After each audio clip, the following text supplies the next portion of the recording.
नमस्कार, cooking with पाटीलमध्ये तुमचं स्वागत आहे. तर चला आज आपण बनवूया कोलंबी फ्राय. सर्वप्रथम आपण कोलंबीला मसाला लावून घ्यायचा आहे.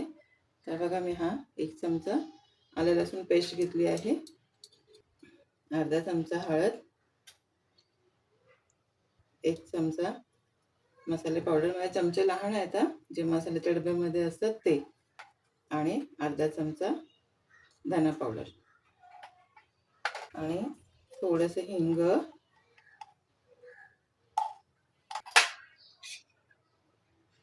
आणि 2 चमचे चिंचेचा कोळ. हा बघा, हा पण चमचा लहान आहे, आणि चवीनुसार मीठ. हे माझ्या चवीनुसार मला जसं आवडतं मिठाचं प्रमाण तसं मी घालते. तुमच्या मिठाच्या प्रमाणे तुम्ही मीठ त्यात घालू शकता.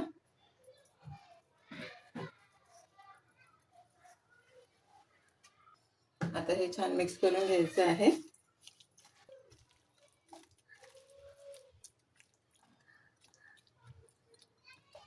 तर हे मी ठेवणार आहे 15 मिनिटासाठी. खूप छान मिक्स केलेलं आहे बघा, असं मिक्स करून ठेवा. आता आपण सगळ्यात आधी आपण कोलंबीला मसाला लावून ठेवला होता, तर 15 मिनिटं झालेली आहेत. तर आपण याला आता फ्राय करायला घेऊया. हा तुम्हाला मगाशी दाखवलेला मिक्स केलेला तांदळाचं पीठ, रवा आणि थोडंसं लाल तिखट, म्हणजे आपला आगरी कोळी मसाला. मी तेल घालून घेते फ्रायपॅनमध्ये. फ्रायपॅन तापलेला आहे. शॅलो फ्राय करायचं आहे, तर जास्त तेलाची गरज नाही आहे. आणि ही कोलंबी आता मी पूर्ण परत मिक्स करून घेते. तेल तापलेलं आहे, तर ह्या पिठामध्ये हे बघा अशी घोळून घ्यायची आहे आणि ते तेलामध्ये सोडायची. एक एक एक एक सोडून द्यायची.